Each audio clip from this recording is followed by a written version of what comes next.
شیر افضل مروت کی طرف سے بتایا گیا کہ خان صاحب ہمیں پورے ملک کو بند کرنا ہے، تو خان صاحب نے اس پر کہا تیاریاں کر لو، کمر کس لو، میں ایک کال دوں گا۔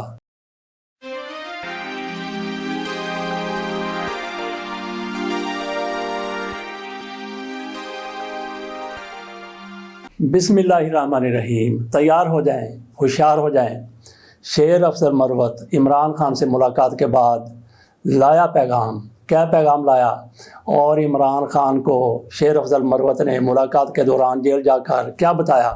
انہوں نے بتایا کہ ان لوگوں نے خواہ احتجاج کرنا ہے، خواہ انہوں نے پاکستان کو بند کرنا ہے، خواہ انہوں نے مظاہرے کرنے ہیں، یہ اتنے جوگے نہیں ہیں۔ ایک علی امین گنڈا پور وہ مظاہرے کر رہا تھا۔ شیر افضل مروت کی طرف سے بتایا گیا کہ خان صاحب ہمیں پورے ملک کو بند کرنا ہے، تو خان صاحب نے اس پر کہا تیاریاں کر لو، کمر کس لو، میں ایک کال دوں گا۔ پورے ملک میں مظاہرے ہوں گے، پورے ملک کو بند کر کے رکھ دیا جائے گا۔ یہ شیر افضل مروت کی طرف سے عمران خان سے ملاقات کے بعد باہر آ کر صحافیوں کے ساتھ گفتگو میں کہا گیا ہے۔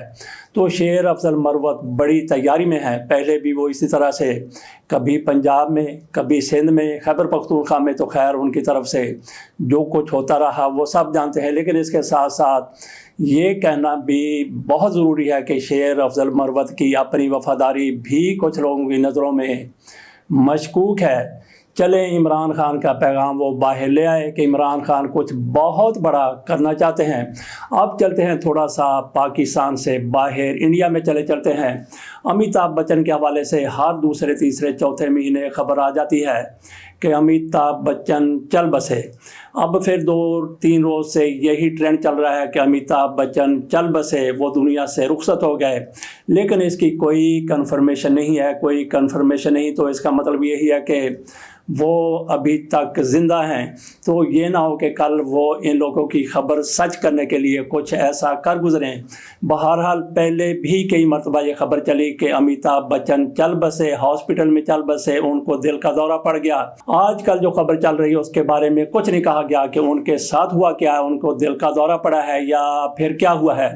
بہرحال ان کے حوالے سے ایسی خبریں آ رہی ہیں، اور کچھ لوگ یہ بھی کہہ رہے ہیں کہ ان کو جس طرح سے سبکی ہوئی ہے، جس طرح سے ان کی خاندان کی بدنامی ہوئی ہے، اس وجہ سے ہو سکتا ہے کہ وہ صدمہ لے گئے ہوں۔ تو صدمہ کون سا لے گئے؟ ان کے بیٹے ابھیشیک کی اہلیہ ایشوریا رائے کی طرف سے ان سے طلاق لے لی گئی ہے۔ ایشوریا کا کہنا تھا کہ اس کے کسی اور کے ساتھ افیئر ہیں، کسی اور کے ساتھ یہ انوالو ہے، محبت میں، پیار میں یا جو کچھ، لیکن فلمی دنیا میں ایسی بات کرنا، ان کے اپنے کتنے افیئرز ہوں گے۔ مجھے یاد آ گیا کہ آج کے ہی صدر جناب آصف علی زرداری صاحب جب پہلے بھی پاکستان کے صدر تھے، پہلے بھی 5 سال کے لیے پاکستان کے صدر رہے، تو ان کے حوالے سے مطلوب رائے صاحب ان کے انتہائی قریبی ساتھی ہوا کرتے تھے۔ ان کی طرف سے کہا گیا، بلکہ سوشل میڈیا پر بھی یہ خبر عام چل رہی تھی کہ آصف علی زرداری صاحب 2008 میں جب صدر بنتے ہیں تو اس کے بعد پاکستان کے ایوان صدر میں ایشوریا رائے کو لایا گیا تھا، چارٹرڈ جہاز تھا، 10 کروڑ روپے ادا کیا گیا تھا۔ تو وہاں پہ جو بھی انہوں نے ڈانس کرنا تھا، مجرا کرنا تھا، ایک رات گزارنے کے بعد ایشوریا رائے صاحبہ واپس چلی گئیں، اور ان کے اعتراض ہے کہ ابھیشیک کے کسی اور کے ساتھ تعلقات ہیں، کسی اور کے ساتھ ان کی دوستی ہے۔ بہرحال بات ہم کر رہے تھے امیتابھ بچن کی کہ ان کے بارے میں ایک بار پھر خبر آ گئی کہ ان کا انتقال ہو گیا ہے۔ تو ایسی خبروں پر اسی وقت یقین کیا جائے گا جب ان کا کریا کرم ہو چکا ہوگا، ان کی ارتھی کو آگ دکھائی جا چکی ہوگی۔ اس وقت تک جو بھی آپ کے سامنے آتا ہے، ہمارے سامنے آتا ہے، وہ سوشل میڈیا ہو یا کوئی بھی ہو، اس کو فیک نیوز ہی کہا جائے گا۔ اگلی خبر کی طرف آ جاتے ہیں۔ سعودی عرب کی بہت بڑی کمپنی آرامکو، ان کی طرف سے لاہور میں ایک پیٹرول پمپ کھولا گیا ہے، وہاں پہ سیل شروع ہو چکی ہے۔ پاکستانیوں کے لیے کیا خوشخبری ہو سکتی ہے کہ اس پمپ سے کیا اسی ریٹ پر لوگوں کو پیٹرول ملے گا جس پہ سعودی عرب کے اندر ملتا ہے؟ نہیں، ایسا نہیں ہے، لیکن یہ ضرور ہوگا کہ وہاں پہ آپ کو خالص پیٹرول ملے گا اور مقدار بھی پوری ہوگی۔ یہ گلبرگ میں بنایا گیا پیٹرول پمپ ہے۔ اگلی خبر کی طرف چلتے ہیں قاضی فیصل صاحب کے حوالے سے۔ تو کیا حکومت ایک اور ترمیم لانے جا رہی ہے؟ 26 آئینی ترمیم لائی گئی، اس کے بعد کہا گیا کہ اس کو درست کرنے کے لیے ایک اور ترمیم لائی جائے گی، وہ ہے 27ویں ترمیم، اور اس کے بعد پھر قاضی فیصل کی کی آنر میں ان کی شان کو برقرار رکھنے کے لیے کیا 28ویں ترمیم لائی جائے گی؟ محسن نقوی صاحب وزیر داخلہ پاکستان، ان کی طرف سے کہا گیا ہے کہ قاضی فیصل صاحب کے خلاف جن لوگوں نے نعرے لگائے ہیں، جن لوگوں نے احتجاج کیا ہے، ان کے پاسپورٹ ضبط کر لیے جائیں گے، ان کے پاسپورٹ بلاک کر دیے جائیں گے، ان کے شناختی کارڈ بھی بلاک کر دیے جائیں گے۔ اور وہاں پہ پاکستانی ہائی کمشنر وہ بھی سرگرم ہو گئے ہیں ان لوگوں کی تلاش کے لیے، ان پاکستانیوں کو ڈھونڈنے کے لیے جنہوں نے قاضی فیصل صاحب کے خلاف وہاں پہ احتجاج کیا تھا۔ اس پر ہم الگ سے ایک ویلاگ کریں گے جس میں ہم واضح کرنے کی کوشش کریں گے کہ آزادی اظہار رائے کیا ہے اور اس کی حدود و قیود کیا ہو سکتی ہیں۔ بہرحال وہاں پہ احتجاج ہوا، جہاں کہیں بھی احتجاج ہوا، آپ کو پاکستان میں بیٹھ کے، وہ پاکستان کے آج چیف جسٹس نہیں ہیں، وہ ریٹائر ہو چکے ہیں، میاں نواز شریف صاحب، وہ بھی آج وزیر اعظم پاکستان کے نہیں ہیں۔ آپ کے کسی ایسے شخص کے خلاف وہاں پہ ایسا کچھ ہوتا ہے جس کو کٹا جاتا ہے، مارا جاتا ہے، تو آپ پاکستان میں ایکشن لے سکتے ہیں۔ قاضی فیصل صاحب سابق ہو چکے ہیں، ان کے ساتھ ایسا کوئی سلوک نہیں کیا گیا، کسی نے ان کو نہیں پکڑا، کسی نے ان کو نقصان نہیں پہنچایا، ان کے خلاف نعرے بازی ہوتی رہی، ان کی دل آزاری تو ضرور ہوئی ہوگی۔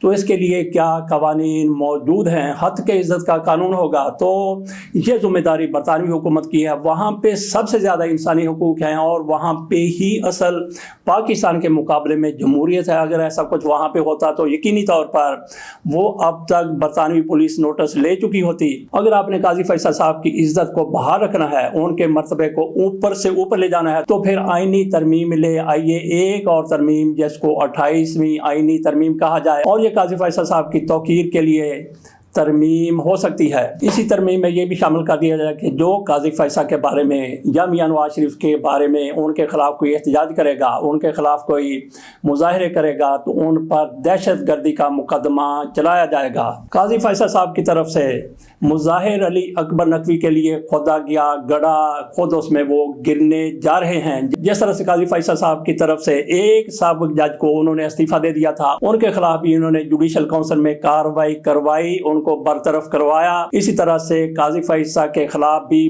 بدعنوانی کا ایک کیس سامنے آیا ہے، اور قاضی فیصل صاحب کو بھی جوڈیشل کونسل میں اسی طرح سے ٹریٹ کیا جا سکتا ہے جس طرح سے مظاہر علی اکبر نقوی صاحب کو کیا گیا تھا۔